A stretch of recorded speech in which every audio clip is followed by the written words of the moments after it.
If your IELTS listening score is stuck, taking another practice test is usually the worst move you can make. Most students print out dozens of exams, grinding through them one by one, hoping for a different result without changing their approach. Success on this exam depends on a set of highly specific, trackable subskills. To find the specific friction points in your performance, we are going to run a diagnostic audit. We will deconstruct a single practice test to build a personalized study plan. You only need 3 things to begin: an official test booklet, a 40-minute timer, and a pen. By the end of this process, you will have identified the exact error types costing you points and the specific practice routines required to eliminate them. Start by taking a full 40-question test. Use the 3-phase strategy. Predict the answer types before the audio begins, write your answers as you listen, and transfer them to the final sheet at the very end. You must follow the YOLO rule. You only listen once. Do not pause the track and never rewind to catch a missed word. You have 30 minutes for the audio portion, followed immediately by a 10-minute transfer period. Once the timer stops, grade your work against the official key. You must be completely ruthless. Spelling is absolute. If you miss a plural or misspell a simple word like French, the entire answer is wrong. Check your word counts. If the instructions say no more than 2 words and you wrote 3, you get 0 points, even if the content is correct. Accepting almost right answers masks the root cause of your score plateau and ruins the diagnostic value of the audit. Now, isolate your incorrect answers. We are going to ignore the questions you got right. First, check for the specific format trap. See if your errors are clustered around a specific layout, like maps or multiple choice. Next is the spelling and detail trap.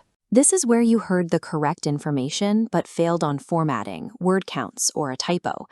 Look for the distractor trap. This occurs when a speaker states an answer and is then corrected by themselves or another speaker. Finally, look for the section trap. Check if your correct answers suddenly drop off once you reach Section 3 or Section 4.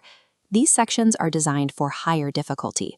Section 3 requires tracking multiple arguing speakers, while Section 4 is a dense, continuous academic monologue.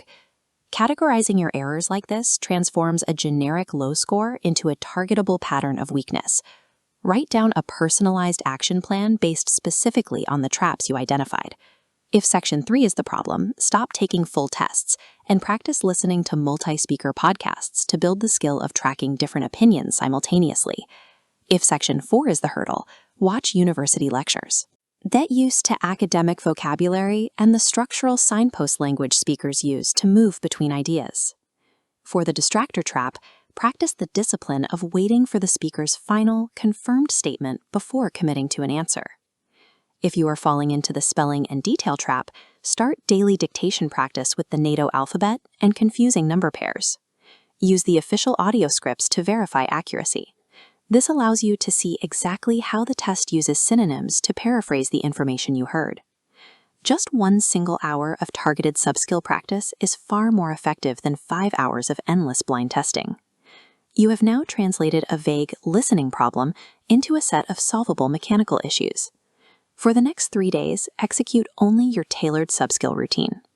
Targeted repetition of these specific exercises is what builds the deep cognitive muscle memory required for the exam environment.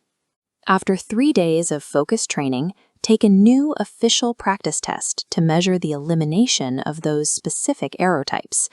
Mastering these precise subskills is the definitive path to achieving a band 7, 8, or 9.